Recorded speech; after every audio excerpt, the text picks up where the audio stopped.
А у нас в гостях, да, у нас в гостях сегодня, а это как кто у нас в гостях, нам представит маэстро Помидоров. Здравствуйте, маэстро. Здравствуйте.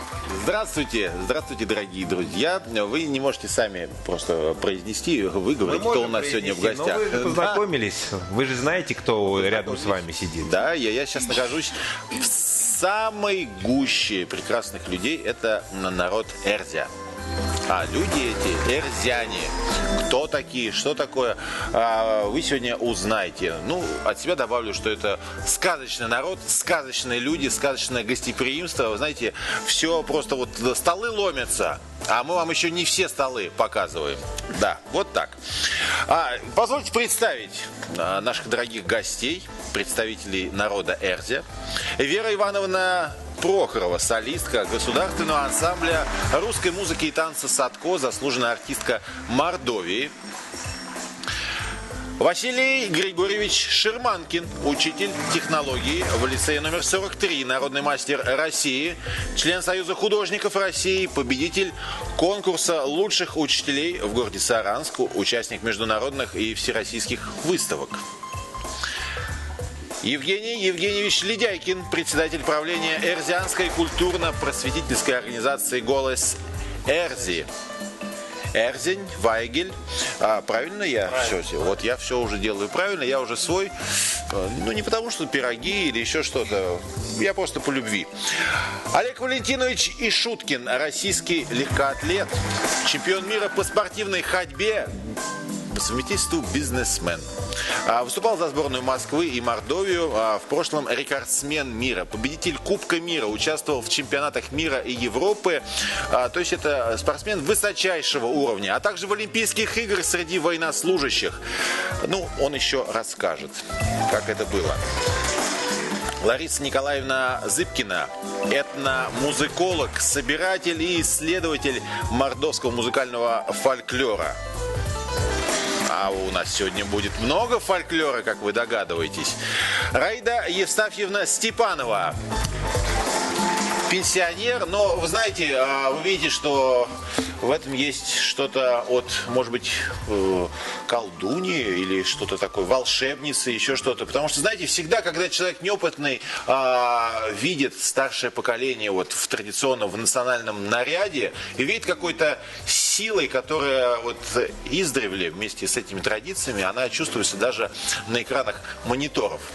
Вот так.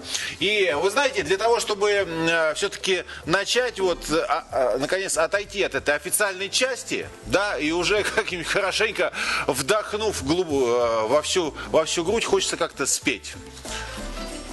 Пожалуйста, девочка.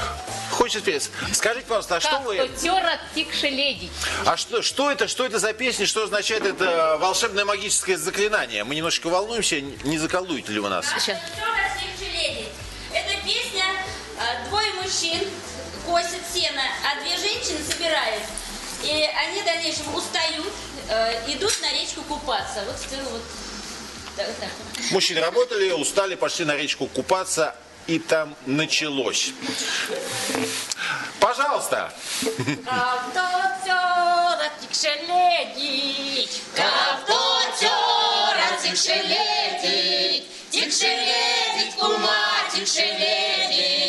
Тикше ледить, кума, тикше ледить, как то тетик мельгоспорный, как то тетик мельгоспорный, мельгоспорный, кума, мельгоспорный, кума, мельгоспорный. Аплодисменты. Ну что, студия? Почувствовали? Мы почувствовали. Мы сразу Ветров купаться сейчас собрались, честно говоря, потому что, знаете, когда женщина так поет, то хочется куда-то идти. А куда идти? Конечно, когда Мне погода... почему-то всегда в поле хочется идти, Поле? с косой. С косой. Вот Кристина с косой собралась в поле, а я купаться. Вот на самом деле прекрасное начало нашей программы. И я хочу Евгения Евгеньевича Ледяйкина, председателя правления Эрзианской культурно-просветительной организации «Голос Эрзи», попросить несколько слов сказать о народе Эрзи. Пожалуйста. Шум брачи. Вот так. Так у нас приветствуют друг друга. желая друг другу доброго дня. А что надо сказать в ответ? Шумбрачи? Это как В ответ нужно сказать шумбрачи. Шумбрачи. Пожелать в ответ доброго дня. Добрый пароль при встрече шумбрачи и отзыв тоже шумбрачи. Причем шумбра это не только добрый, это еще здоровый в плане организма. Так. И здоровый в плане мускул, и здоровый в плане женского и мужского здоровья тоже. Вот это важно. Вот все это мы говорим и желаем при встрече с добрыми людьми. А у нас такого нет. У нас женское и мужское здоровье это к доктору, когда уже пошел, там тебе желают. А вот так, чтобы каждый день, это здорово. Да. Наш народ расселен по всей территории Российской Федерации и также проживает в бывших республиках Советского Союза, СССР. Проживаем большими диаспорами, большими группами в Пензенской области, Ульяновской области, Самарской области, в Оренбургской области, в Ульяновской говорил, Нижегородской области большая диаспора эрзян. Ну и больше всего эрзян проживает в нашей национальной республике Мордовии. Мордовия. На сегодня в Мордовии вместе с макшанами численность по последней переписи составляет 340 тысяч человек. А всего по Российской Федерации 740. Если смотреть переписи более ранние, 1939 года, то это 1,5 миллиона человек. Скажите, пожалуйста, а что значит Макшане? Мокша, это, насколько я знаю, название реки? Нет, это не только название реки, но и название дружественного братского нам народа Мокша. Вы знаете, я просто немножко от себя хочу сказать. Я человек, в общем-то, не так часто встречающий новый народ. Знаете, не каждый день встречаешь новый народ, древнюю традицию и так далее. Но то, что я слышал, что даже самим своим названием Москва вроде бы происходит, вернее, имеет родственные корни со словом Мокша, а Мокша, в свою очередь, имеет отношение к санскритскому слову, которое означает свобода, освобождение, то есть когда у человека уже все хорошо и с мужским, и с женским здоровьем, и вообще со всем, и он достигает своего рассвета. Ну, я думаю, что все-таки слово «Москва» не имеет отношения к Мокше, к реке и к народу. Это заблуждение. Но, именно к реке нет, но, вы знаете, все-таки общие корни какие-то вот чувствуются, как ни крути. Ну, это еще одна трактовка истории нашей страны, нашего города. Да. Она вполне допускается. Их много на сегодняшний день. Но все-таки, скорее всего, это не так. Но на самом деле надо сказать, что Москов, у нас говорят не Москва, а Москов. Угу. И вот это произношение, оно перешло и в английский язык. То есть, если вы англичане и все другие иностранцы говорят Москов. Не Москва, а Москов. Именно так, как мы говорим. О чем это может говорить? Что впервые они услышали название этого города от нашего народа. Значит, конечно, мы здесь проживали издревле. Вот так. Как много интересных вещей, видите, мы с вами узнаем всего 2 минуты, а уже, видите, как-то прозвучали и англичане, и санскрит, и древние цивилизации. И, вы знаете, столько городов, и везде есть диаспоры Эрзя. Это удивительно. Уважаемая наша студия. Ну да, мы слушаем, я услышал, когда Москву, и подумал, надо же, как похоже, а потом вы... Слушайте, а вы немножечко, может быть, как, знаете, как это бывает, самый великий народ, первые, так сказать, Америку открыли и так далее, проложили путь из России в Англию, может быть, тут есть немножечко такого, да? Ну, конечно, есть, это в каждом народе есть. Хорошо. Все немного открыли Америку. Все понемножку. Там у Колумба много было на корабле людей разных. И у нас будет, кстати, сегодня много сенсаций. А скажите еще, может быть, еще какие-то, так сказать, достижения такого рода есть? Может быть, мы еще чего-то не знаем? Я сейчас говорю без иронии, мне просто действительно интересно. Конечно. Ну, безусловно, достижений у нашего народа очень много. Эти достижения добыты нашей историей, древнейшей нашего народа. И буквально вот не у каждого народа, который может похвастаться открытием Америки и так далее, есть эпос. Вот наш эпос – это Мастурава. Это вот, у финнов Калевала, например. Да, в прошлый раз мы познакомились с Калевалой, а вот теперь, Да. пожалуйста. Вот Масторава, например, есть у нашего народа. Это замечательный поэтический эпос. У нас есть, Да, у нас не... А вы кнопочку нажмите себе, пожалуйста, да? А еще раз... у нас есть счет. Счет? Свой счет? Да. свой. А как это звучит от 1 до 5? Раз, два, три, Ну, четыре, могу пять. это вейки, кауту, колму, нили, вети, коту, сисим, кауксу, вейксы, кими. Кстати, также и по-фински, и также по-эстонски. Ну, уже... Извините, что перебиваю, просто не успел вовремя включиться. О чем эпос? О чем? Вот что там, так сказать, о сотворении мира, о любви, о чем? Да, вот так. да, о сотворении мира. Тогда вот в 2 словах, извините, конечно, за такую просьбу, в 2 словах, как был сотворен мир, просто вот версия Эрзи, как это все это происходило? Что лучше? Скажите, он у всех спрашивает в 2 словах, как был сотворен мир. Надеется узнать по-быстрому. Примерно так же, как у всех в подобных эпосах. То есть это большая рыба, это вода, это Это достаточно оригинально, да. это бог верховный Инишкепас, который начинает бороться с Идемевсем, чертом, если говорить по-русски. И в процессе этого Бог сотворяет, Инишкепас сотворяет все хорошее, и в это все хорошее вмешивается Идемевс, который творит зло для людей. И там же все грехи людей, которые доносятся до Инишкепаза, и как он на них реагирует, и как все это, и как во всем этом живет и процветает наш народ. И как Инишкепас любит Эрзю. Вот Спасибо. так. Любит. Главное, что любит. Вы знаете, нечто подобное происходит и внутри, наверное, каждого человека, когда он, может быть, утром думает, а может, не пойду сегодня на работу. И вот это явно голос черта какого-то внутреннего. И он с ним борется. И побеждает всегда любовь. Ну вот я просто один пример приведу, что значит поэтичность этого эпоса. Девушка говорит, что я хотела бы вырасти любимому своему. Думая о любимом, говорит, я хотела бы, чтобы я была березой, и чтобы ты из меня сделал скрипку, и на этой скрипке играл. То есть вот такие поэтические образы в этом эпосе. Удивительно прекрасные и глубокие. Да. А включите, пожалуйста, микрофон. Микрофончик. Раида Евстафьевна Степанова, пожалуйста. Да, нет, а что, вы сейчас просто что-то Я добавили? хотела сказать, что у нас, вы знаете, моления проходят сейчас через каждые 4 года, как бы снова ритуал этот возобновляют. Он немножко был забыт. Это Раскинёскс. Да, Раскинёск называется. Раз в 3 года даже. Да. И у нас, конечно, непосредственно Бог Нишкепас, Чиверепас.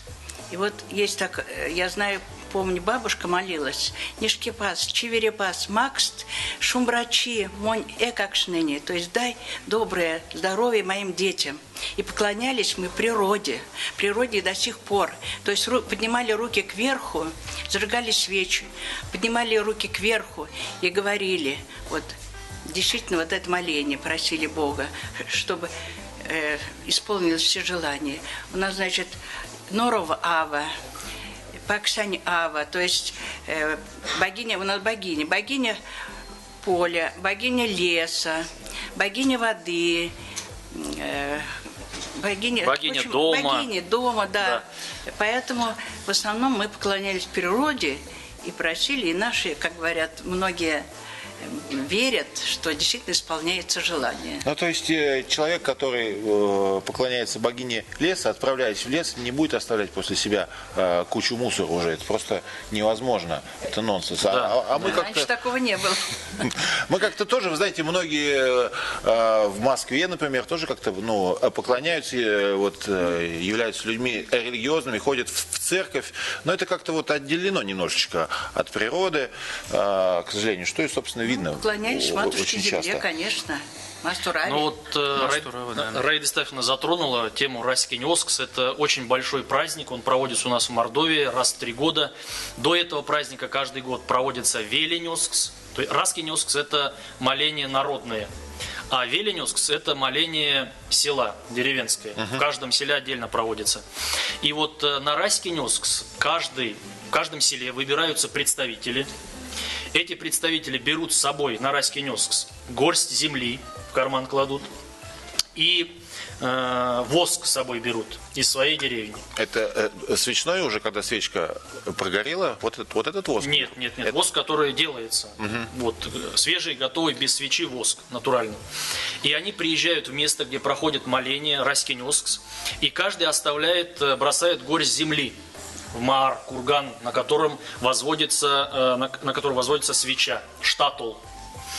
И вот когда человек бросает горсть земли со своей родины, считается, для чего делается? Человек, связь со своей землей. То есть здесь много аспектов, но принципиально является то, что человек в данном месте является не гостем, а хозяином. И каждый пришедший у него, потому что он на своей земле, и он здесь хозяин, как и все другие, все равны здесь. Нет гостей и хозяев, а все равны.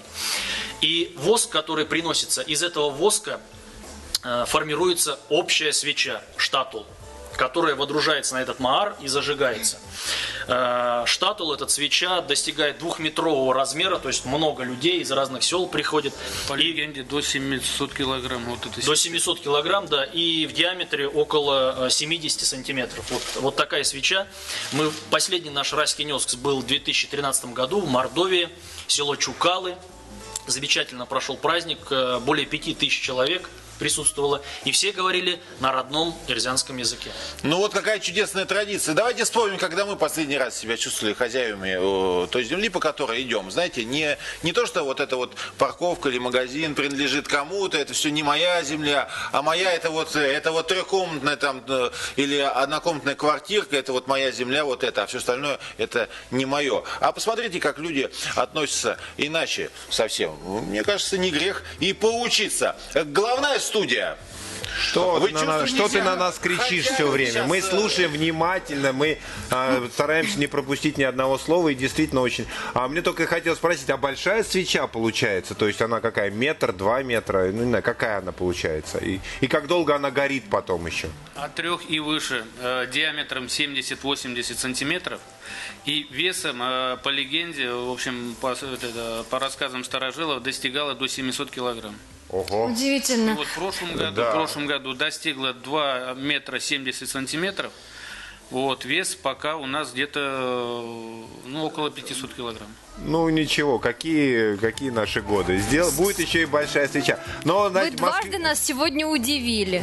Нас все время удивляют наши гости. Правда, наши гости. И каждый год на вот этот курган, мар, постоянно гостей больше и больше, и курган растет. Потому что с каждой семьи, кто туда приезжает, обязательно персонально каждый приносит горсть земли. И вот так объединение нашего народа. Хочется поговорить не только о каких-то вещах бытовых, как вот устроена жизнь и так далее, хотя это тоже очень важно. А вот все время хочется какого-то волшебства, вот мистика, знаете, какой-то вот волшебные фигурки. Вы знаете, у нас на столе стоят волшебные фигурки. Это не просто игрушечки какие-то. Во-первых, это настоящее произведение искусства, это ручная работа, это лучше я попрошу рассказать мастера, который, собственно говоря, вот чьими руками это все появилось на свет. Василий Григорьевич Шерманкин, учитель технологии в лицее номер 43, народный мастер России. Есть такое звание, хотя мы уже забыли об этом. Член Союза художников России, победитель конкурса лучших учителей Саранска, участник международных и всероссийских выставок. Василий Григорьевич, пожалуйста. Да.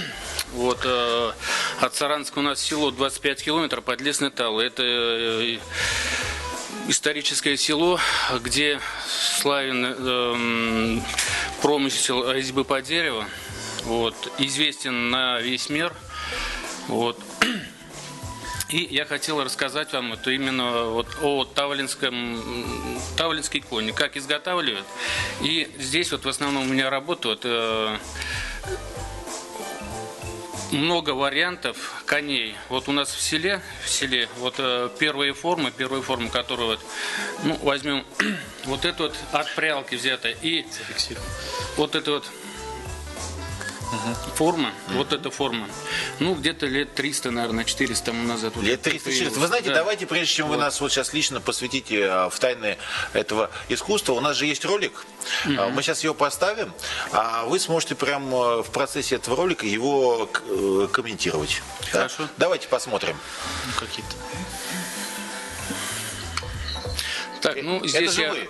А? Это Да, же- это это же я вы, это в Сургуте мастер-класс показывал. Это у нас Мариэл, там музей под открытым небом. Вот это было в 2007 году. Это основатель школы резьбы, как раз подлесной масти Николай Иванович. Вот это работы наших мастеров Рябова Петра Владимировича. Вот это я делал оформление родника. Это большие формы уже. Да, это парковая скульптура. Это у нас источник Таулы. И вот там как раз у нас это место для грибника. Вот. Это у нас колодец, откуда начинается река Таула, как и село называется. Вот это сова, символ мудрости. Это фестиваль Удмуртии. Первое место мы заняли. Это удмуртских мастеров, который был фестиваль уже у нас в Тавле, это в 2000 году. То есть вот приезжают на фестиваль и прям Да, там, да, вот да. прям Мы режут по совместно, берегу, прям там да, всё, у нас происходит? проходят конкурсы. Это работа мастера. Вот обратите внимание, все формы у нас вот гротесные. Обязательно вот этот стиль голова больше, например, по пропорциям. Да. И все юмористические. Вот обязательно вот этот сюжет, вот обратите внимание, обязательно юмором. И добрые, Вот. и добрые Да, все. и добрые все. Вот добрые. эта игрушка с движением. Вот, кстати, вот аналога нет и вот этой работы. Вот, кстати, вот мастер Николай Иванович вот получила звание заслуженный деятель из-за той работы. Игрушка, когда двигается, и там пряха крутится, все. В общем, вот это тоже моя работа. Рыбак. Вот, все они позитивные. Счастливый дедушка. Да, это работа моих учеников в лицее, я преподаю где. Это тоже работа ученика. Вот, кстати, вот городские дети, и вот с душой занимаются. Я уже 17 лет там работаю, и дети, ученики мои, занимают также вот и по технологии, и по резьбе в конкурсах первые места. Ну и, конечно, хотелось бы вот рассказать вот о наших вот традиционных... Пока вот, извините, я перебью, просто два вот маленьких вопросика, если можно, вот сразу. А вы вот, они такие все позитивные, добрые, это вот как бы ваш вкус или ваш выбор, или вот среди традиционных игрушек там нет никаких змеев Горынычей, всякой вот нечисти, леших и так далее. Вот, и второй вопрос, извините, насколько вообще современные дети этим всем по-настоящему играют, или это просто вот сувенир, такая вот вещь на поставить и пусть стоит? Вот два вопроса. Ну, у нас, вот, понимаете, вот много работ именно вот ритуальной. Вот если взять вот эту вот маску, вот, кстати, вот эта вот маска то же самое. Вот в свое время я делал обниц, это Эстония. Вот такую маску я когда делал, эстонские друзья, они увидели своего бога Пеку. Вот, оказывается, древности, вот, потому что вот, эстонцы, мордва, вот, это финно-угорский народ, и в Эстонии есть народ сету, они ближе к ирзянам, у них и счет подходит, и языковый вот, где-то процентов, наверное, на 50 почти вот подходят вот эти слова. То есть вы, не сговариваясь, у вас прямо из-под лица вот вышло изваяние этого Вот честно божества. признаться, да, вот это вот я просто вот как это я как представляю, вот они увидели своего бога. Это уже объединение, как говорится, это связь уже с предками, да? Да. И также вот в Ханты-Мансийске то же самое, вот когда едешь, слева маска, стела стоит. Вот формы, кстати, вот все они похожие. А почему вот сверху такой, как скат крыши, что-то вот? Ну, вы понимаете, вот эти напоминающее? формы, они сохранились не то, что вот тотемные вот формы, а эти формы сохранились именно в улье. Улье, Инешкепас, это бог пчел.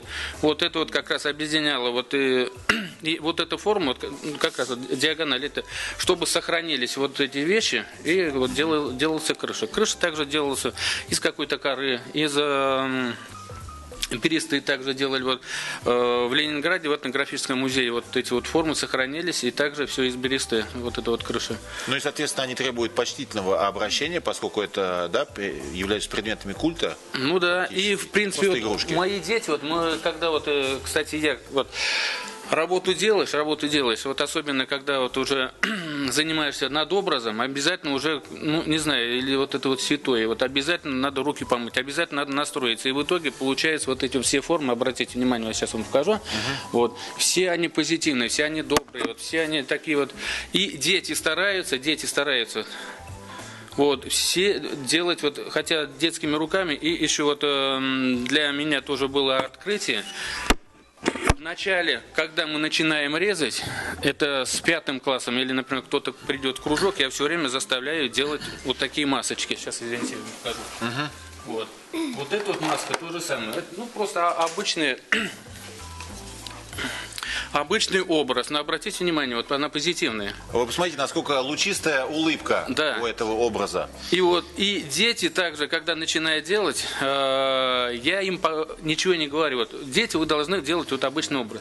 И не зная, дети начинают резать, и они передают именно внутренний мир, характер. И вот в основном вот за 17 лет вот у меня вот всего из там 200-300 работ, детских работ, вот, у меня всего негативные, 3 маски всего получилось. Но это уже характер. Вот сколько вот с ним, вот с ребенком работал, бесполезно. Это уже, как говорится, изнутри идет. Внутренняя природа человека, да, проступает. Вы еще раз покажите, пожалуйста, да, вот сейчас, и да, этот образ, и я там тоже за ним, я тоже улыбаюсь. Вы знаете, это же действует как камертон.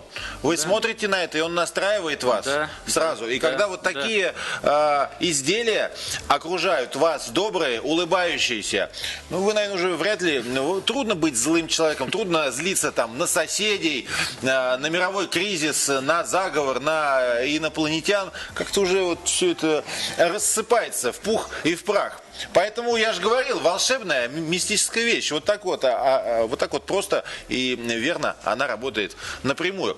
Я хочу, кстати, Орехов, вот на ваш второй вопрос, вот дети, как они играют в это. Я сам, когда был отроком, резал по дереву, шкатулки резал, и это захватывающая, очень такая, ну, требующая... Одно дело, когда ты занимаешься в кружке, учишься резать, а другое дело, когда принесли домой лошадку, вот будет ребенок ею играть, или просто вот она будет стоять для украшения серванта? Ну вот я могу сказать, что я всегда... Когда еду в Мордовию, когда приезжают, здесь экспозицию делают, обязательно покупаю для своих детей лошадку, свисток, дудочку и наблюдаю за своими детьми. Они в это играют. Конечно, не месяц, но вот внимание отвлекают, они трогают это дерево. Отличительной особенностью нашей вот этой игрушки является то, что она не покрывается никаким лаком, ни краской. Когда ты трогаешь эту игрушку, тепло дерева переходит в тебя.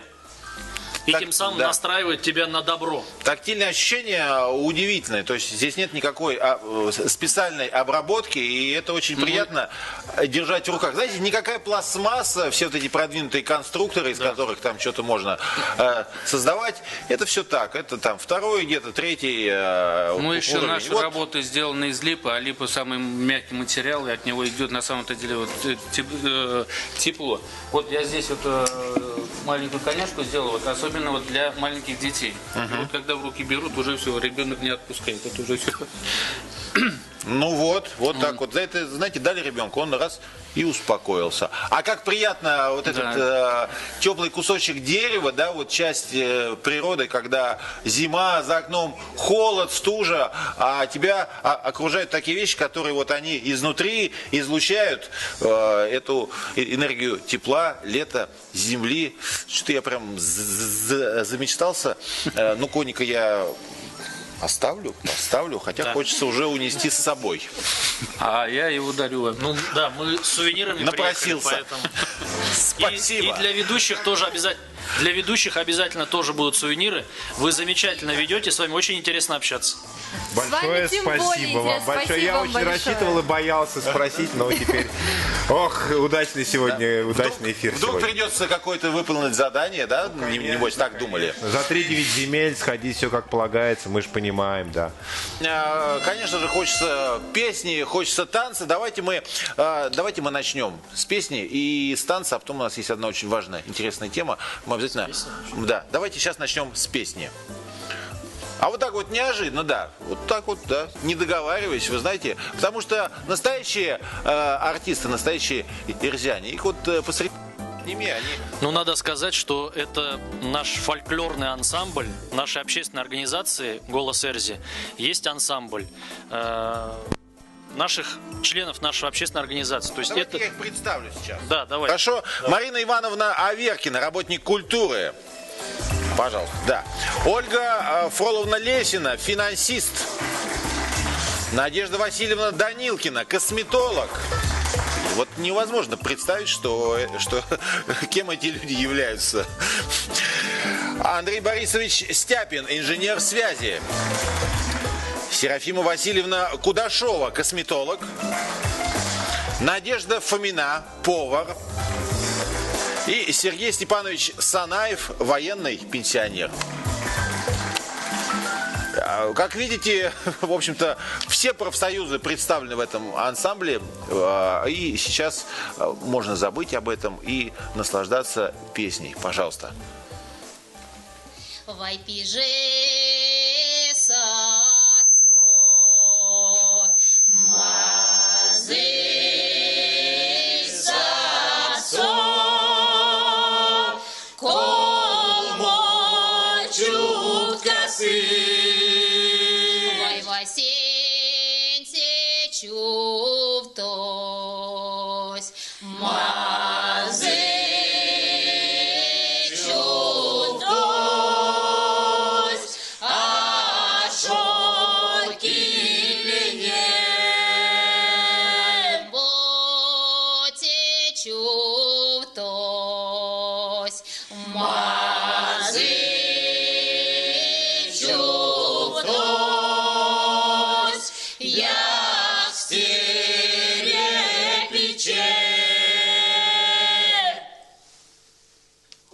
В поле выйти, а выйти в поле и полететь.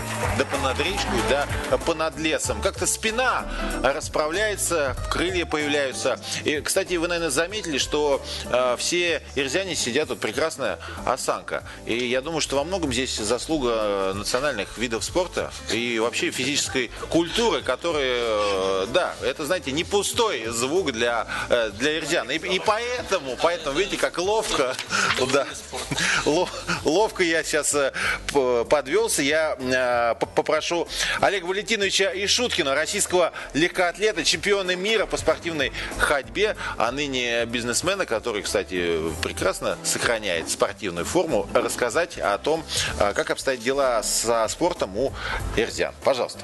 Ну, у эрзян спорт находится в прекрасном состоянии. Это видно. Ну, вот какие-то национальные состязания, как мужчины могут помериться силой цивилизованно между собой? Ну, у нас есть такие игры, они называются тюшсельналксима. Это как бы борьба национальная. Борьба? Да. А какие правила вот в этой борьбе? Это там что? За что можно хватать соперника? Есть ли какие-то есть одежда, есть одеяние. Да, есть правила такие, одеяния. что кто сильнее, тот и прав, в принципе. Да Как и в любой борьбе. Это что, бои без правил у вас или все-таки? Иногда с правилами. В основном выше пояса. Больше похоже на ниже пояса греко-римскую нельзя. борьбу. Это На там греко-римскую. там ценные, это ни в коем случае. Там цены. Ну там, естественно, когда поздоровались, еще раз напомните, пожалуйста, это приветствие. Шумбрачи. Шумбрачи, вы же пожелали мужского здоровья в том числе, Да. поэтому ниже пояса Каждому быть желается то спокойным. здоровье, которого у него не хватает. вот так. Каждый выбирает. Во время тюши вот эти вот игры появились, они как вот. Это у нас был царь Тюшсин. Вот. С древних времен. С древних времен приходил он в село и молодежь строил. И сразу, например, там надо было за определенное время подняться в гору. И вот толпа, например, кто быстрее, вот эти, например, отбирали в качестве воина.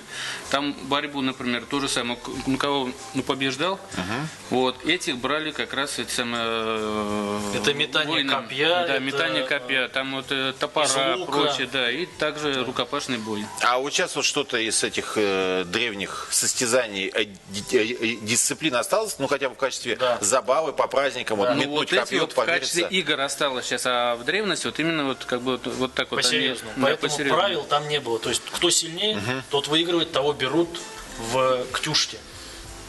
воевать Вот. за свою родину. Мастурау. Гордость, то есть честь. Да, и Повезло человеку. в то время, вот я как раз хотел еще подчеркнуть, это Пургас, это Тюште, отец Пургас, сын Тюшти. И вот и в свое время была Пургазовская даже Русь. Вот это вы должны знать историю. Вот финно-угры, вот Мордва и Эрзяне, вот настолько вот по территориально они больше, как говорится, были до Астрахани и начиная, например, там от этого. Ну, это очень раннее свидетельство Да, того, это что раннее. была И- государственность уже в те времена у эрзян. Здорово. Но вот по поводу все-таки Спорта. Да, состязаний, вот сейчас особенно вы живете, у вас очень большая диаспора в Москве, Да. насколько мы знаем, да? Олег, скажите, пожалуйста, вот здесь как есть возможность заниматься какими-то видами спорта для эрзян, может быть, национальными, и что предпочитают? Эрзянь в Москве. Да, и- что предпочитают и эрзяне, на родине. эрзяне в Москве сначала, да, и потом что на родине. Вот здесь, в Москве, есть вообще время этим заниматься и желание? Все-таки вы, получается, оторваны от природы, Да, но здесь от уже, родного края. да, здесь уже фактически мы одичали. И Это мы одичали. никаких исконных видов спорта мы здесь, к сожалению, не употребляем. Мы принимали участие Ну, в настольный соревнованиях, теннис, да. да, настольный теннис принимали участие. Среди Московский дом национальностей. национальности устраивал чемпионат в прошлом году, мы участвовали активно. Здорово. Не выиграли, правда. Дошли до четвертьфинала. Да. Слушайте, ну я думаю, что настольный теннис же не является вашим традиционным видом спорта. Пока И нет, сразу пока такой нет, успех. пока нет. Да. Но вот если говорить о Саранске, то есть там кузница чемпионов олимпийских, чемпионов мира и по разным видам спорта. Вот Олег лучше расскажет, какие виды спорта, какие наши герои. Ну вот как бы тут до этого рассказывали про национальные виды, кто раньше заберется на гору и кто кого поборет. И как бы вот эти гены, они перешли в современных эрзян. У нас это люди в метро постоянно вот этим занимаются в час пик, когда надо бы в вагон войти, первым место занять. Но это любители, у нас в Мордовии этим профессионально занимаются. И у нас, например, по борьбе есть олимпийские чемпионы. Например, такой, как Алексей Мишин. А по спортивной ходьбе, вот кто раньше заберется на гору, как бы мордовская школа спортивной ходьбы, она не имеет себе равных в мире. И на последних Олимпийских играх там они принесли сборной России половину медалей. То же самое и на последнем чемпионате Европы 2 из 3 медалей завоевали как бы. А в чем секрет? Какая-то секретная техника? Или, может быть, вы пироги как-то употребляете особенным образом и сила в них? Ну, это секрет, потому что китайцы, вот они там ели каких-то ящериц. Китайские спортсмены. Правда? Ну вот А у мордовских спортсменов свои секреты. мы обсуждали вот всегда этот вопрос тоже, почему именно у нас. Ну, безусловно, ключом к успеху является тренер. Да, тренер, наш известный Чогин. Сейчас его спортивный центр в Саранске открывается, очень То есть у него есть поддержка на государственном поддержка уровне, и да? на государственном уровне, и на республиканском уровне. Международные постоянно экскурсии практически такие, разведывательные к нам Пытаются выведать. приезжать, да. Да, да. Но вот в чем еще секрет? Секрет, на мой взгляд, кроется еще и в трудолюбии нашего народа. Это и трудолюбие эрзян, и макшан, потому что олимпийские чемпионы это и эрзяне, и макшане, и русские. Ну вот больше, конечно, я связываю это именно с трудолюбием, которое здесь не усидчивость, да, а выносливость скорее, потому что там сидеть не дадут. И, видимо, дисциплина, да, потому что, Олег, ну вот вы когда готовились к соревнованиям, это же нужно, наверное, да, отказаться от всего вообще. Ну да, это можно сказать как в армии. А можно мне тоже вопросик задать? Вот как раз Олегу. Вот понятное дело, что есть школы, секретные приемы, а есть что-нибудь такое, вот как правильно сказать, в эрзианском национальном характере? Ведь, как сказать, спортивная ходьба — это там 50 километров надо прошагать быстрым шагом и так далее. Вот есть какие-то, может быть, национальные черты в этом? Вот, я не буду сказать, упорство, терпение, как это правильно? Или это все-таки вот, ну, так сложилось исторически? Вот объясни, расскажите. Большие расстояния, может быть, у вас там. Что? Большие расстояния. Просто необходимость, да? Надо было большие расстояния Нет, между... это просто моя версия, Олег, а как на самом деле? Но тут уже говорили, что, скорее всего, это трудолюбие народа. Вот вам, пожалуйста, национальная А черта. по поводу расстояния я хотел добавить. Вот моя тетушка Зоя Степановна, ей сейчас уже за 80 с большим, и она мне рассказывала, что уже в 9 лет она ходила на Суру. Сура от нашего села находится в 17 километрах.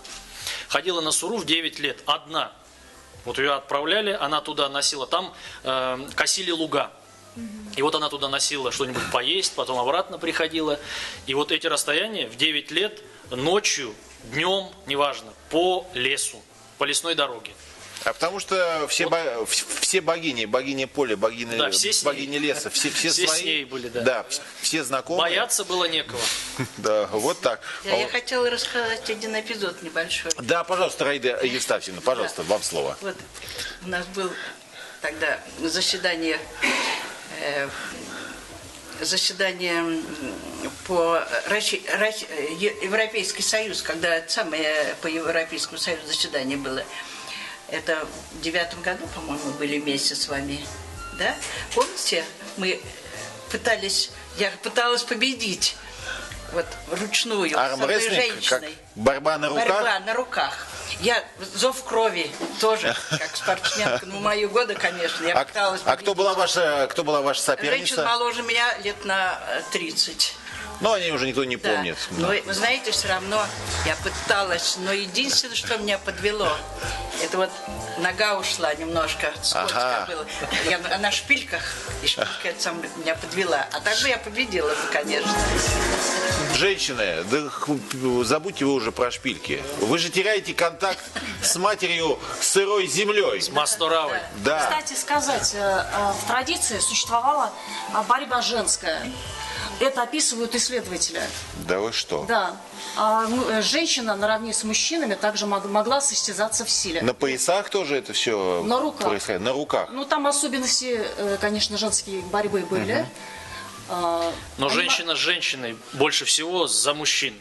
За мужчин бились? Это вид борьбы был именно. То есть женщины боролись в честном, открытом поединке. Конечно. За суженого своего. Ну, И за него тоже. Который, видя все это, трепетал там, сидя в углу, думал, кому же я достанусь. У нас вопрос возник у Кристины. А сейчас это практикуется? Нет, конечно, нет. Нет? А женщины вообще занимаются борьбой вот в настоящее время? Или все-таки у вас не принято это? Традиции нет. Кристина, да, загорелась желанием, да, что можно наконец. Есть место, где можно побороться и, может быть, получить суженого, конечно. Впервые официально побороться за суженого. Вот это тоже интересно, на самом деле. Надоели все эти интриги подковерные, знаете, вот это яд и прочие европейские штучки. Сколько можно вот это вот ходишь вокруг да около, а тут вызвала соперницу на поединок, а приз вот тут сидит рядышком, ждет, пока его заберут. Я хотел на вопрос ответить и добавить то, что в нашей деревне, в моей деревне, деревня Паракина, женщины колят дрова. То есть в совершенстве владеют топором. А топоры у вас какие, маленькие или такие Большие, вот двуручные, да? Обычные мужские топоры. Да, обычные, большие, серьезные, острые. Вот закрадывается сейчас, да, подозрение у вас, как и у меня, что не матриархат ли у вас там? Был, но сейчас патриархат. Патриархат. Ну, Да, И мы... Получилось, вдруг был, а вот стал патриархат. Да. Как так произошло? Как перешла власть? Был ли? Вы знаете, мы как-то женская половина не очень согласна с этим. Кстати, это же мужчина ответил, да. А я считаю, у кого топор, там и Да, патриархат там и или власть. матриархат. Вот так вот как. Нет, знаешь, у женщины топор, а у мужчины дрова. Вот это он Ну, такой, так не дам может колоть. промахнуться и попасть не по дровам, понимаешь? Я Может, смотрю на да. тебя, Кристина, и вижу, что ты, в общем, ты не до конца кровожадная, да. раскрылась. Весьма так. Топор не давать. Нет, действительно, говоря о матриархате или о патриархате, нужно обязательно отметить наших женщин. Они обладают не только красотой, хозяйственностью, но и удивительной внутренней силой. Поэтому в семье, конечно, всегда у нас, скажем так, переменное равноправие. С переменным, знаете, патриархат с переменным успехом. Вот так вот мы назовем этот строй. Я хочу сказать, что в самом начале программы, еще до команды «Мотор», поехали. Мы здесь когда беседовали, знаете, кто всеми командовал? Вера Ивановна Прохорова командовала А я вам всеми. хочу Да. сказать, что я с отцом рубила баню. Рубила? Рубила баню, да, сруб. И соседка, но я была, правда, оделась в такой, в брюках вышла, там кепку на голову одела. Парнем одела. Стильно. Да. Соседка выходит и говорит: "От, Иван, как тебе везет, зять приехал, тебе помогает". Я так разворачиваюсь, она в Какой шоке. зять? Какой зять? Вера, да ты что? Вот он меня учил, я, в принципе... Вера, вот самое время сейчас спеть вам песню. Прям вот можно акапелла, не вставая, прям вот так вот отсюда. Ну, я приготовила, конечно, песни такие свадебные. Отсюда не И поэтому- получится? Только с- Нет, я могу. Почему нет? Я могу, без проблем. Но я спою песню, но свадебные тогда потом спою, когда будем разговаривать о свадьбе. Да, конечно. Свадьбу еще надо Ну, заслужить. самая выжить надо. известная песня Эрзи, это песня называется «Вир Чересы». И Уже красиво. Да. Что-то про вечер, это кажется. нет. Это на окраине, опушке на опушке леса. Значит, рубил парень дрова, и как на него напали татары, монголо-татары. Историческая Ого. песня. Песня историческая. Все на одного. Он отбился. Отбился. То есть все Песня кончилось о хорошо. дружбе ирзианского парня, Макшанского. Макшанского, да. И вот я чуть-чуть спою. Вечересе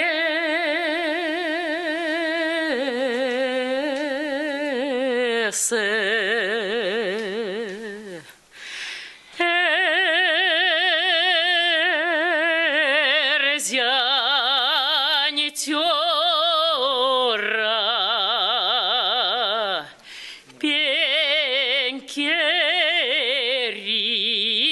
Пенькери крайнесе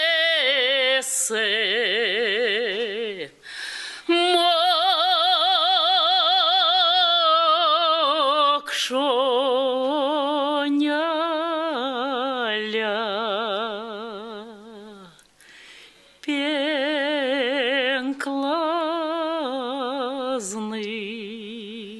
пенклазный и келе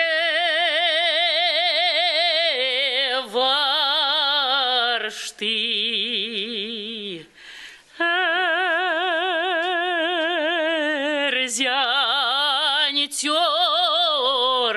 Эрзянитёрась ногайцить удало варшти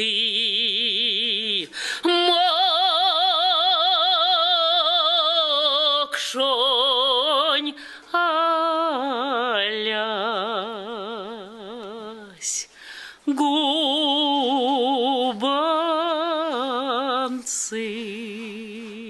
губанцить. Ох, Вера Ивановна, голос у вас словно река, тихий и могучий. Вы знаете, здесь столько всего. В том числе и, конечно, вы все думаете, когда же начнут есть пироги, дорогие зрители и зрительницы. Это будет в кульминации, она обязательно произойдет. Но помимо еды есть еще очень важный, как сказать, хлеба, да, а есть зрелище. И зрелище невозможно без музыкальных инструментов. Вот здесь вот лежат такие хитроумные дудочки, флейты.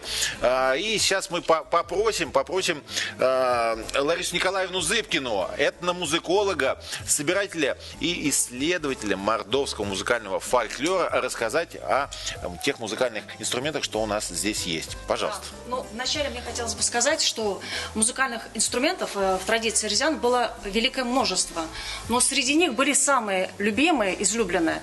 Скрипка традиционная, которая отличалась от академической.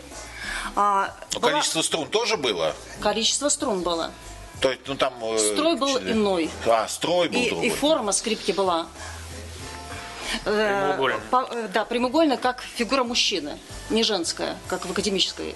То есть, видите, у эрзиан скрипка не девочка, а мальчик. Да. Исполнитель на играет скрипке тоже мужчина. И мужчина. Да. Далее это была волынка, которую я принесла сегодня в студию. Вот она у меня отдельно. Скажите, а как вы называли скрипку мужского рода? Кайги-гайга называлась. Традиционная скрипка называлась кайга. Собственно, перейду. То, о чем вы сейчас будете говорить, это волынка. Да. Это реконструкция, первая реконструкция волынки, которая забытая в настоящее время, не живет в традиционной среде, к сожалению. Но вот у меня есть такой образец. И с этой стороны, давайте вы пока рассказываете, да. А я вот, смотрите, с этой стороны у нее вот как устроено все. Здесь, видимо, мундштук, сюда человек вдувает. Да? Вы правы. Идет дыхание музыканта, а здесь оно уже преобразуется в волшебный звук. Да. Прекрасно. Хотел бы я начать рассказывать про нюди. Это тоже очень любимый инструмент. Как еще раз? Нюди. Нюди. Да. В корне этого слова переводится как тростник. Это тростниковая дудочка.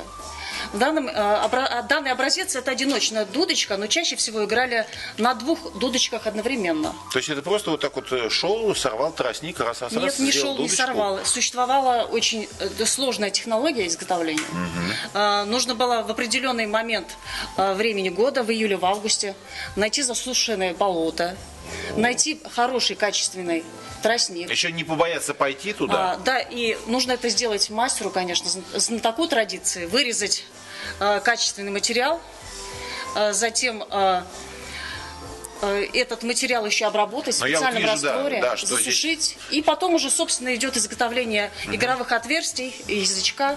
Обработка серьезная, здесь очень такое качественное дерево. Тогда, получается, я музыкальный мастер, буквально перед выездом, вот у меня был тростник, и вот я вырезал. И вот, и смотрите, как звучит. Ой, замечательно. Также я хотел показать свистульки, которые вот я сам изготавливаю. Это свистулька конь. Тот самый конь. Так как конь этот год деревянной лошади. И вот и в качестве подарка, например, вот я дарю, например, вот для детям, вот это чтобы оберегало весь год. И я хотела еще показать вот свистульку музыкальную. Это у нас в форме уточки, это символ финно-угорских народов, это объединение финно-угорских народов. Уточки, кстати, напомню, летают стаей. Вот, и свистулька оберег, маска. У меня также есть. И я вспомнил... А как она звучит? Можно послушать? Конечно. Ого. Вот. И можно, например, наигрывать какие-то... Какие-то ритмические рисунки. И вот я хотел несколько слов вот об этой уточке древности. И, в принципе, вот буквально еще недавно вот обряды проходили вот такие... Кстати, и у русских есть праздник День Жаворонка. Это в конце марта. Есть, только русские обычно просыпают все время День Жаворонка, вот, потому что... И этот день как раз вот пекли вот такие вот пироги.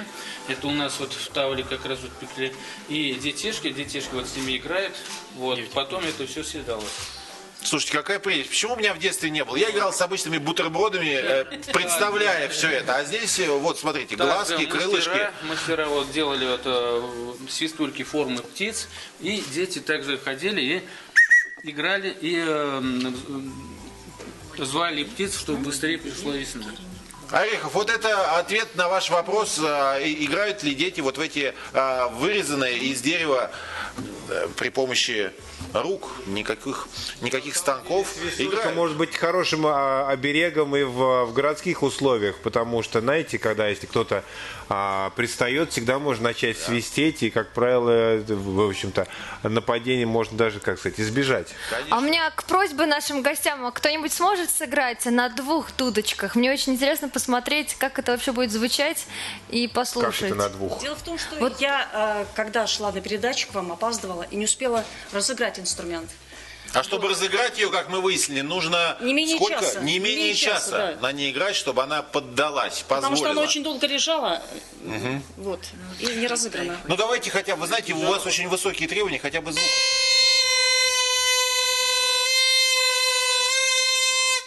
Это один звук. Я хочу еще добавить про этот инструмент, о том, что вот первая дудочка, на ней играли мелодию. Вторая дудочка, которая рядом располагается, обычно звучал один тянущийся звук, который тянулся. То есть это такой фон, он создавал общий тон. Бурдонирующий тон, да. Ну вот видите, как все это устроено. Один человек может Это за были двоих обрядовые играть. инструменты. На нюде играли преимущественно пастухи. Профессия пастуха и исполнителя на нюде была едина.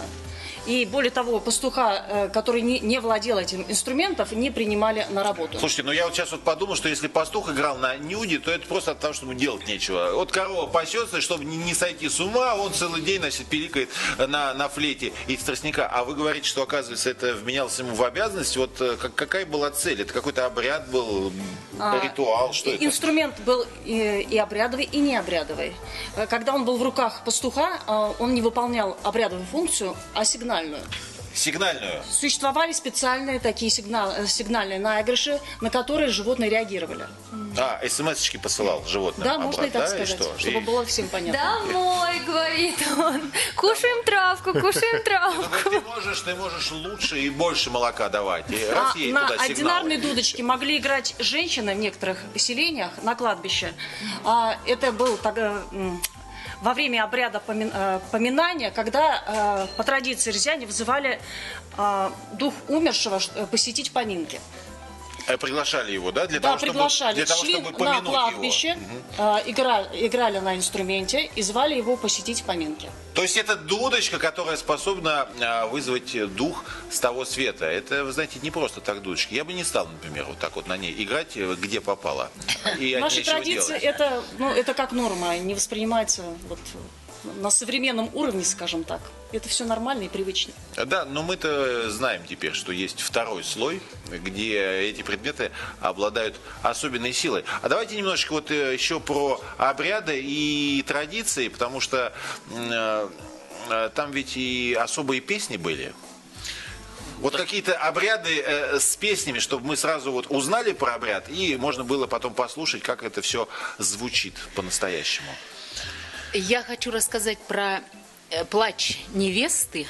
По-эрзиански называется урнима. Почему? На свадьбе, чем больше невеста плачет, урни, тем она потом счастливее живет. А в чем смысл? Она должна испытать жениха, если он выдержит, как вот она плачет на свадьбе, то и в жизни, может быть, сдюжит тоже. Ну, может быть и так.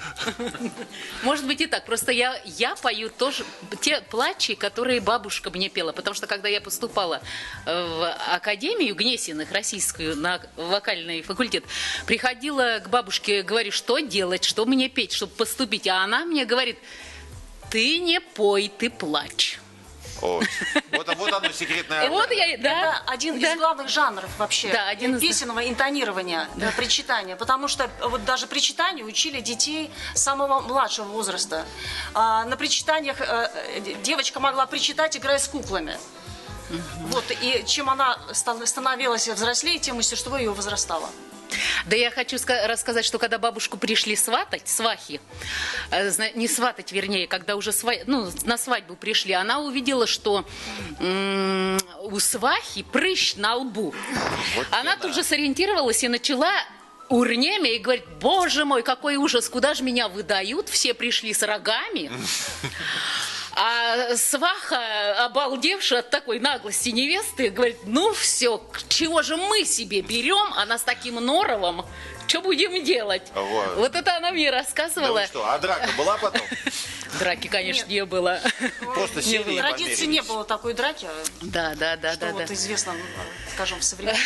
Но хочу сказать, что, конечно, это очень сложное пение, это очень, нужно настраиваться на все это, и это все-таки плач, это все-таки не песня, и, конечно, и, может быть, невесте и не хотелось совершенно... Быть невестой. Да, и плакать не хотелось, и замуж, может, не хотелось, но как бы родители решили и... А там есть какие-то, содержательная часть, может быть, слова, о чем Ну этот вот плач? я сейчас могу... Конкретно. Да, конечно, там часть только содержательная, потому что... Ну, хотя бы немножечко намекните, о чем плачет вот невеста. мой плач, плач невесты при плетении косы. Вот подружки ее расплетают на одну косу, на две, что она уже выходит замуж, она уже не одна, их двое, две косы. И это вот это то, что мне пела бабушка. А могли бы вы нам продемонстрировать плач вот Конечно. немножко? Ну вот вы хотите что-то сказать? Я хотела добавить о том, что плачей было очень много на протяжении всего свадебного обряда. Да. И содержание плачей было то, что происходило в данный момент, какой ритуал. Да, о том и пел, собственно. Да, что вижу, то пою. Это сейчас Тамада всю работу делает, объясняет, что происходит, а раньше люди сами. Пожалуйста. Сейчас. И сяк я кинь писи банясо парямо. Ох, ялгинень, ох, вой дугинень, эске дерунгом шляму. Ох, ялгинень, вайдугинень, да ты не садоя.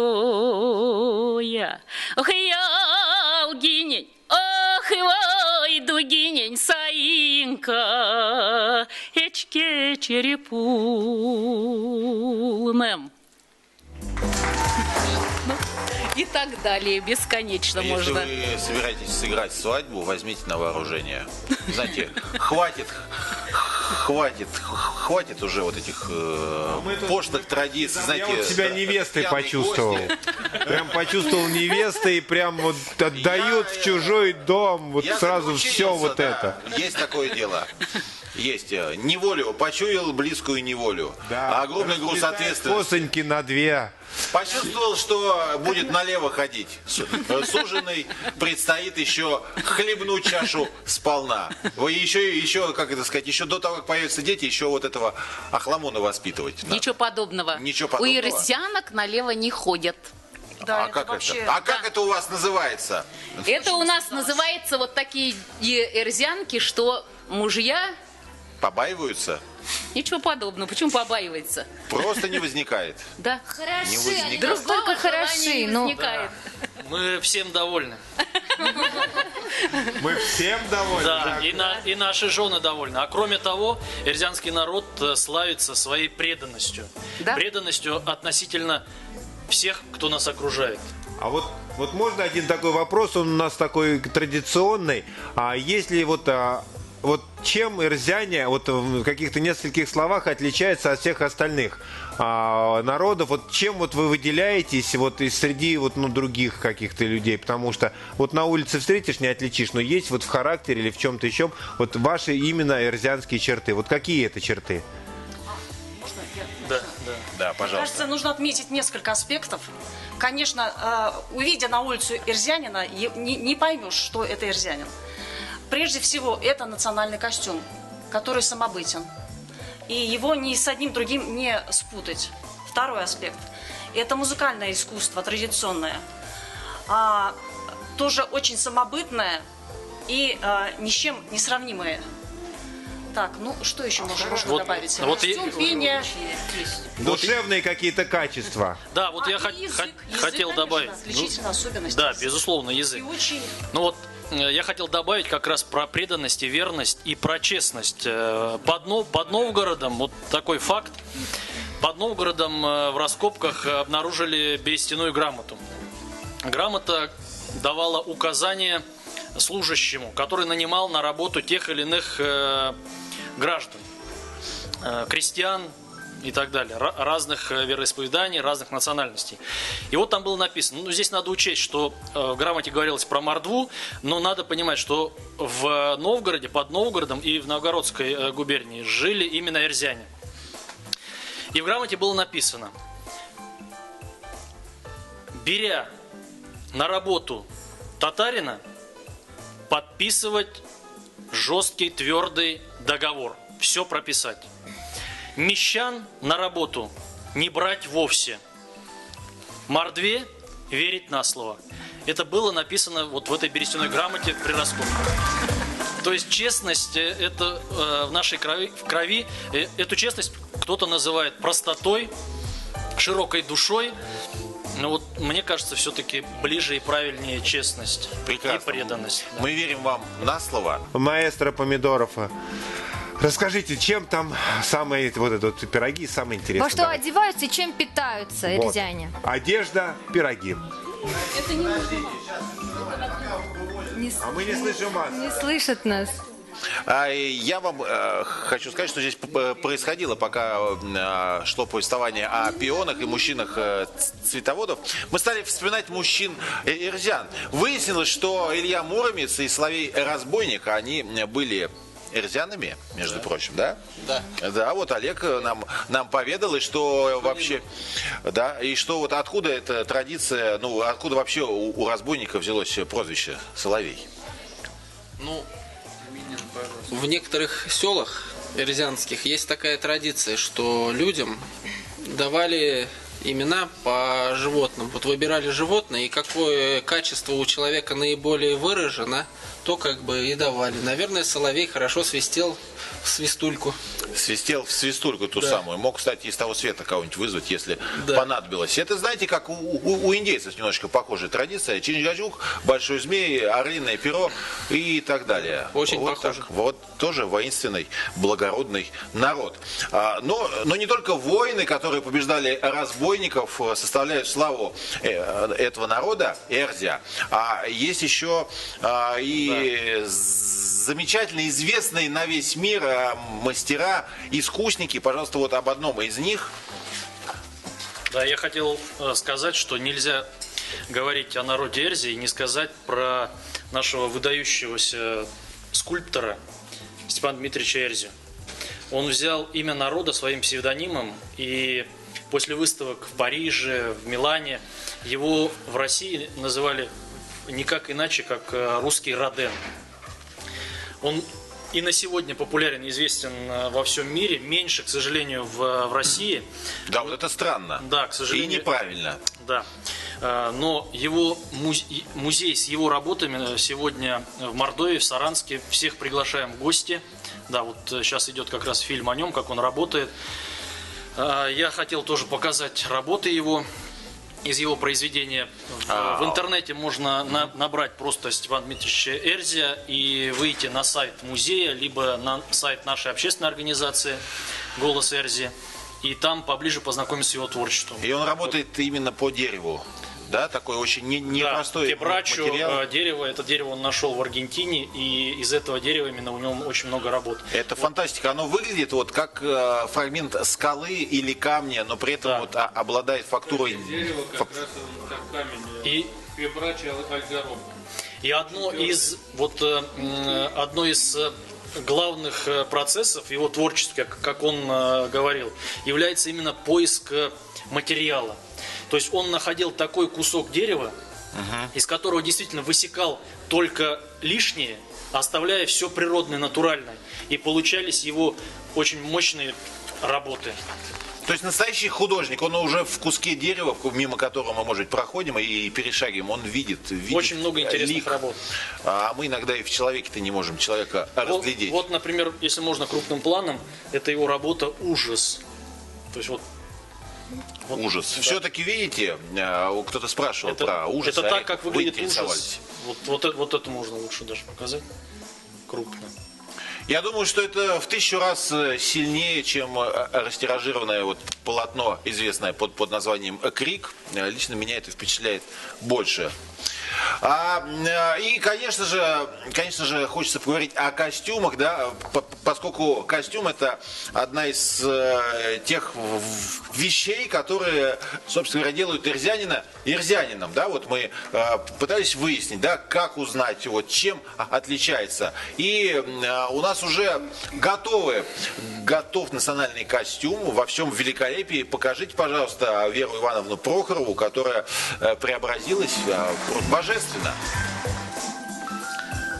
Божественно. Ну, конечно, нам понадобится пояснение. Сейчас да, мы расскажем о основных деталях и компонентах костюма. Первая, основная, это панар, рубаха сама.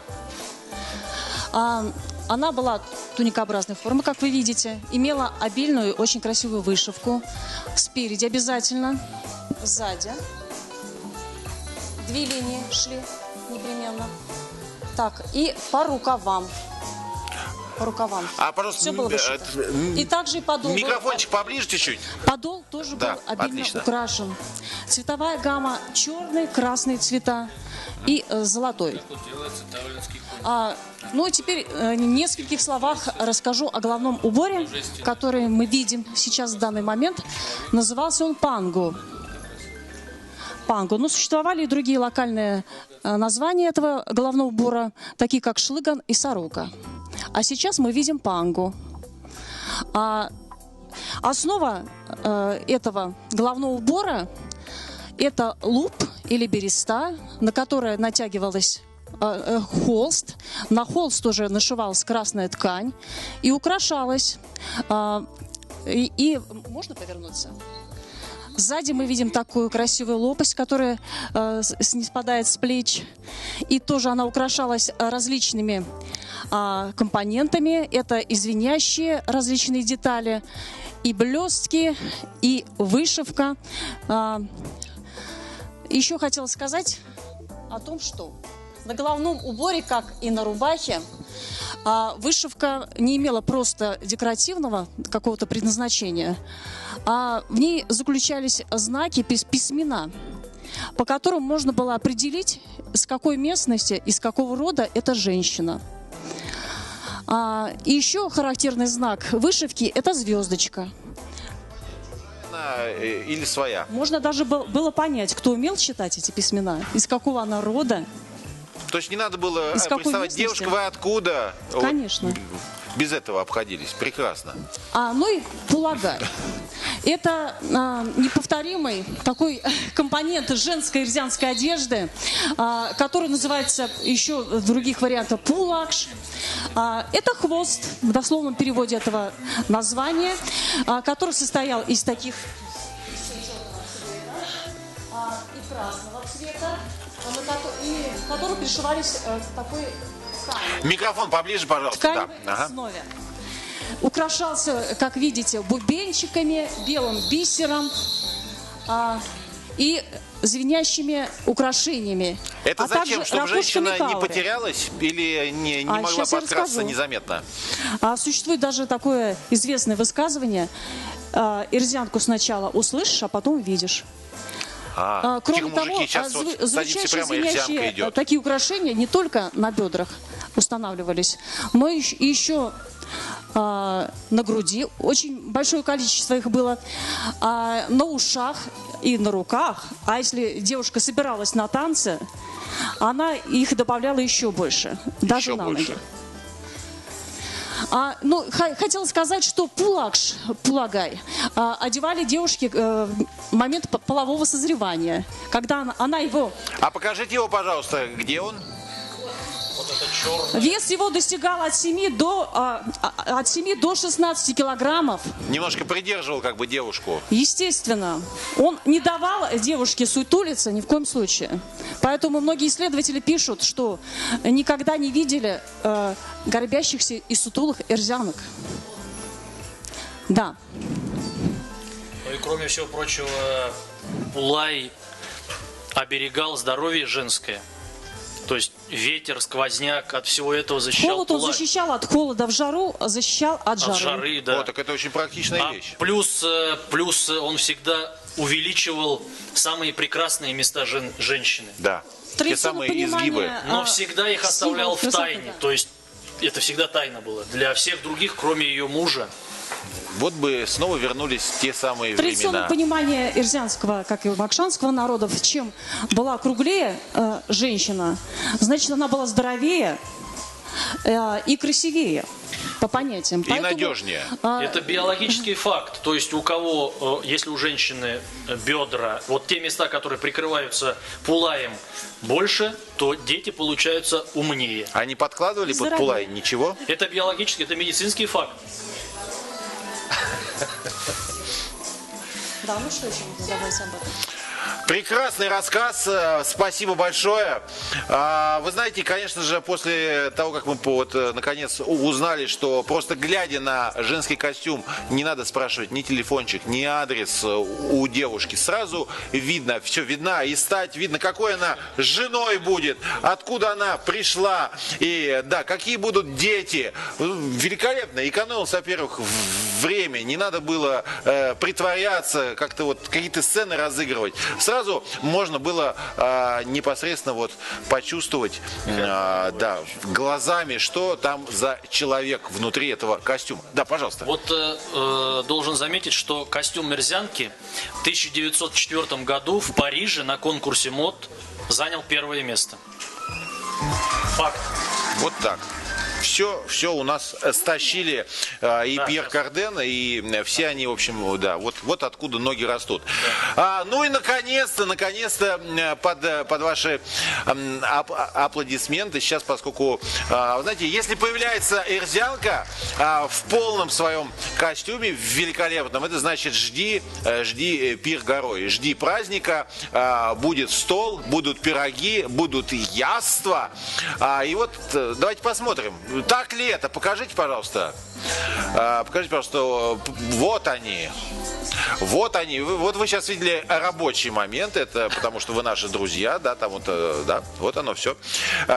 Происходит, знаете, пока сейчас устанавливается стол. Можно я скажу про кухню пару слов? Про кухню. Вступительное слово. Да, пока женщины не начали про есть это пироги. Они не начнут есть пироги, нет, пока вы нет, говорите? без нас нет. Хорошо. Вообще, в эрзианской семье первыми всегда едят мужчины. Семьи были большими, а столы маленькими. Что значит едят? То есть они прям пока все не съест мужчина, женщина не подает? Или Вплоть вот... до этого. Вплоть до этого. То есть получалось так. Вот большая семья, да. В первый круг возле стола садятся только мужчины. Дети всегда после мужчин. Мужчины первые. Жена подходит и вот из-за плеча что-то может достать. Ребенку повезет, если мужчина посадит ребенка себе на колени и чем-то его накормит. Только после того, как мужчины наедятся, приступают к еде другие члены семьи. А вы знаете, вот эта ужасная традиция современного города, когда женщина из тарелки мужчины пытается что-то вот выхватить кусок. У вас такое возможно? Ну, вот это как раз вот то, что из-за плеча, наверное, кто-то пытается. Женщина какая-то. Нормально относится Но к это этому, пресекалось. да? Пресекалось. Мой отец лично получил деревянной ложкой по лбу, когда решил первым взять кусок мяса из стакана. Мой прадед Макар Гаврилович показал ему, кто в доме хозяин. Прекрасное воспитание. Поэтому вот так. Но кроме всего прочего, вот про кухню. Ложку брали и кидали в сторону. Вас не слышно. Пока трапеза не закончится, ребенок уже не имел права. Ну, знаете, такой ложкой из экологически чистого материала получить по лбу, это очень полезная Наверное. вещь, да, и даже приятно. Ну, пожалуйста, Вера Ивановна, расскажите нам про блюдо икра. Вот мы слышали о таком... Нет, икры там нет. Икры нет. А что есть? Микрофон, вот кто... Давайте вот, кто сейчас будет про блюдо разговаривать, пусть берет микрофон и рассказывает про свое блюдо. Ну, у каждого еще свое блюдо. Конечно. Пожалуйста. Кто что приготовил, про то и рассказывает. Значит, я хочу сказать, что здесь у нас богатый стол, конечно, очень много пищи эрзианской, и брага, и позатеса ули, то есть и прякань, картошка, картукань пряка, панджакай называется, да, да, теса. Монь прякам тоже теса улить, то есть у меня тоже есть пироги, значит, они называются куярунь салтось прякат. Я хочу сказать небольшой рецепт, как делать. Только у нас у Эрзяна это больше никто не печет такие пироги. Значит, берешь соленые огурцы. Их, конечно, надо обязательно от шкурки освободить. Потом, значит, на терочке. Потом берешь и отжимаешь. И вот это, что остается, начинаешь жарить. Отдельно жаришь обязательно лук. Вместе смешиваешь, и очень простой рецепт. И получается, добавляешь немножко сахара, там немножечко соли там по вкусу. И тесто так же, как для всех пирогов делается. И вы знаете, они необыкновенно вкусные. Можете попробовать, как.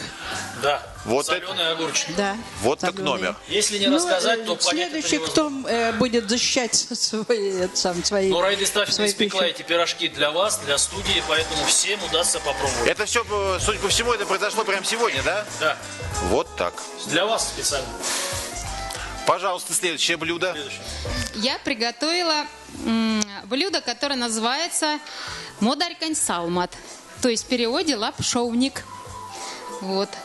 Лапшовник, а покажите, пожалуйста, где он находится на столе. Вот такой. Помогите. Вот. Отлично. Так, я сейчас к вам подойду туда, потому что я должен все это видеть и помогать вам. Лапшовник. Так, вы рассказываете, я подержу. Я рассказываю. Берется молоко, яйца, смешивается все это, выпекается, крахмал, выпекаются блины, которые немножко потом посохнут и разрезаются в виде лапши. Все это складывается в вот такую красивую кастрюльку и заливается свежими сливками, масло подсолнечное и опять же яйцами заливается и выпекается в духовке. Вот такая красота получается. Нажористый, густой, хороший, сытный лапшовник. Я думаю, обязательно. Я сейчас не смогу говорить, если в меня войдут пироги. Я расскажу Немножко про я держусь. тыкву. Называется пареная тыква. Очень легко делается. Разрезается. Это проще пареной репы. Да. Я сейчас буду показывать, а вы разрезается рассказывайте. И в печку, или в духовку ставится. Очень легко и просто, очень вкусно. Да, Вот, и посыпается сахаром. И все. И все. И можно есть. Вы представляете, что там вам фастфуд этот Макдональдс? Не надо ничего, никаких консервантов. Все, да, все натуральное за 5 минут. Для лентяев и торопык. Пожалуйста, да. Я хочу рассказать, значит, блюдо следующее называется калонь-аут. Если дословно перевести, скромно буду говорить, рыбья икра. Это варится бульон из любой рыбы. Рыбьи яйца, правильно говори, Вера, переводи. Рыбьи яйца, конечно. Кого мы обманываем? Да. Бульон из рыбы варится. Значит, это вот это блюдо, да? Да. Это блюдо, значит, рецепт этого блюда с родины Степана Эльзи, село Баево, Ордатовский район. Она У них трепещет, рядом вы видите? речка Алатырь, поэтому они ловили рыбу и вот это все варили. Вкуснятина невероятная. Фантастическая, великолепная консистенция. Трудно держать еду, и вот нельзя еще пробовать. Это прям наносится, да, на бутербродик? Да, на... Отлично, здесь пожалуйста, еще следующий. есть очень интересный, прекрасный пирог. Посмотрите какой. Ну-ка, покажите, пожалуйста. Так, вот он самый большой. Панджакай пряка и сямотантей. То есть, знаете, вкусный такой. Он делается из картофеля, то же самое. Потом с яйцом. Вот это желтенькое, это как раз картошечка с яичком, да? Добавить творог. Творог добавить. И сверху, видите, прям. И это все действительно печется. Да. Но это супер сытная вещь. Очень должна быть, даже. очень. И вообще такой пирог солнца. Очень часто с этим пирогом сочетали чапом ловца, кислое молоко, Это раз. И рыбу. Вот в нашей семье, я помню с детства, такое блюдо бабушка готовила по выходным. Вся семья собиралась, и это был праздник. Вот 3 этих блюда поедались одновременно. Я не буду это сильно наклонять, потому что оно там живое, может выпрыгнуть. Но вот видите, беленькое, оно там есть. Оно очень густое, вы знаете, по консистенции оно напоминает йогурт, только ниже, и даже простоквашу, только... Или варенец. Ну, что-то вот такое среднее, но все равно что-то уникальное. Но не то и не другое. Что-то вот особенное. Я хотел вам представить легкоалкогольный, слабоалкогольный напиток «Прага», который изготавливается также из свеклы. Свекла варится, туда добавляется ржаная мука.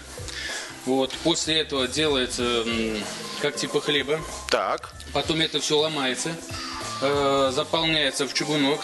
Вот, обязательно ржаную солому. Потом слой этих сухарей из свеклы. Дальше следующий слой соломы. И вот так вот 4-5 рядов. После этого в печь. И варится где-то 5-6 часов. Потом вода сливается, заливается заново. И вот после этого, когда вот набирается емкость, делается сусло, опять ржаная мука, туда хмель добавляется. Вы успеваете записывать? Вот, и после этого, это сложно, это делается 2-3 дня. Вот после того, когда она готовая. Надо больничный брать. Вот. Отпрашиваться. И этот напиток слабоалкогольный, она вот как шампанские игрицы. Насколько слабый? Сколько оборотов приблизительно? Если, или например, как на второй что? день, там может быть 2-3 градуса. Если оставить 3-4 дня, то достигает до 10 градусов. То есть очень интеллигентно, действительно легко, без никакой тяжести. Да, вот раньше вот именно пили вот такой напиток. Без глупостей. Без глупостей, Я бы сказала, уже добавила бы, что это был обрядовый напиток, ритуальный. Ритуальный это... Обязательно его готовили на поминки, на свадьбу. Да. Обязательно. Без этого не мыслилось просто. И следующий напиток, это у нас ирзианская ченкс, это самогон. Ченкс, да. Прекрасно. Который продолжайте, пожалуйста. Настаивается на прополисе. Вот. И такой вот шикарный золотистый напиток. И пьется замечательно. Кстати, вот если у кого кто-то заболел, вот. Так, вечером, вот уже есть человек, который заболел. Или после бани достаточно да нет, достаточно рюмочки, наверное, и все, и весь хворь, все пройдет. Пару, да вы что, не каждый выдержит пару. Рюмочки хватит, правильно. Вот женщины испытывают всегда мужчин. Ну-ка, пару рюмочек-то отведуй, богатырь. Посмотрим, что ты за богатырь. Ну вот, наконец-то мы подошли с вами к той самой кульминации, когда мы стоим вокруг стола. Вокруг стола, до него можно дотянуться рукой. Теперь мы видим, что это не муляжи, это все настоящая, свежая, очень вкусная, полезная, здоровая еда по тем самым рецептам, которые из уст в уста, из поколения в поколение передавались и дошли до нас с вами. Мы дожили с вами до этого счастливого дня, как же нам повезло. И, конечно же, по этому поводу нельзя не спеть. Хочется.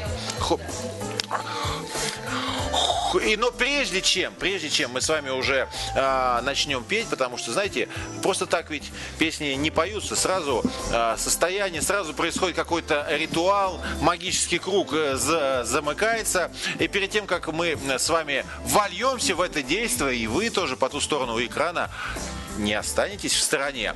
А я хочу еще раз напомнить, кто сегодня рассказывал про чудесные традиции эрзиан. Вера Ивановна Прохорова, солистка государственного ансамбля русской музыки и танца «Садко», заслуженная артистка Мордовии.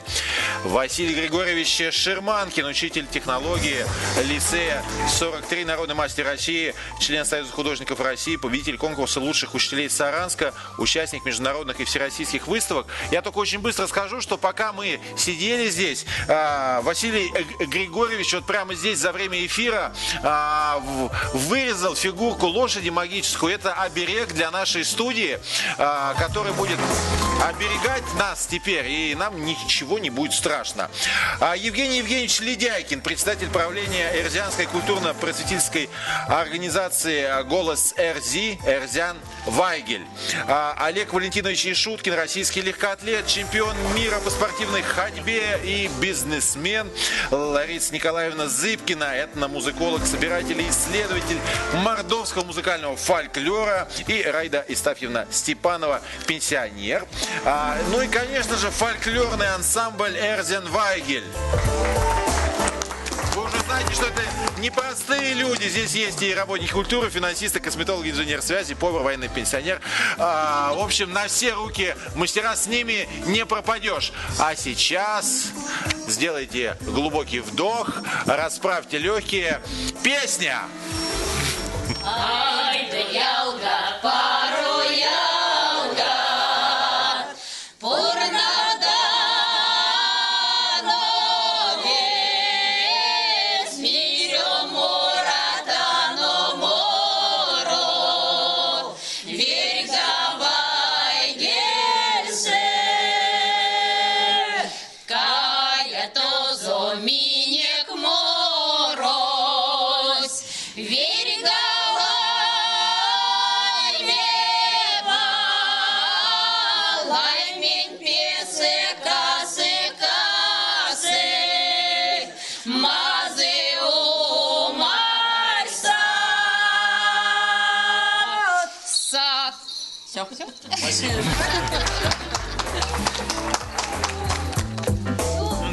Я захотела вдруг сплясать и попробовать поесть. Вы знаете, надо съесть и потом поплясать. Я сейчас к вам приду. Сначала Подождите меня. мы поедим, а потом уже ты. Сначала мы, потом дети, потом ты.